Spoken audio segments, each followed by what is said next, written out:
Prominent Republican may announce in about an hour his plans to run for one of Minnesota's seats in the U.S. Senate as a Democrat. Richard Painter is a former lawyer for President George W. Bush's administration. Last month, he told us he was thinking about a Senate run.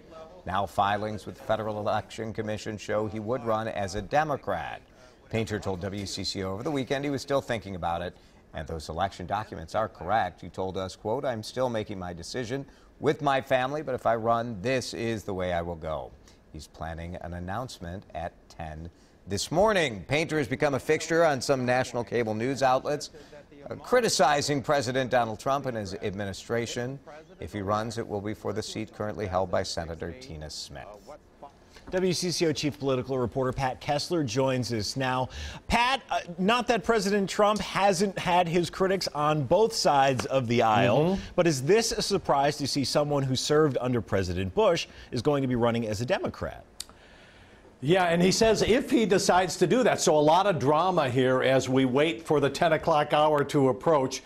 But Richard Painter is one of the nation's most tough critics against President Trump. He's that guy who is out there all the time on social media. But running as a Democrat is interesting, I think, because he has virtually no chance running as a Republican in a primary because Minnesota's Republican Party is a Trump party now, so he probably would not be able to do that here. But if he runs in a primary against Tina Smith, also uphill battle there because Tina Smith is very, very popular, heavily funded, and so that's an uphill battle too. So it will be interesting to check him out this morning and see what his reasons are and what he thinks his path is to become Minnesota's U.S. Senator.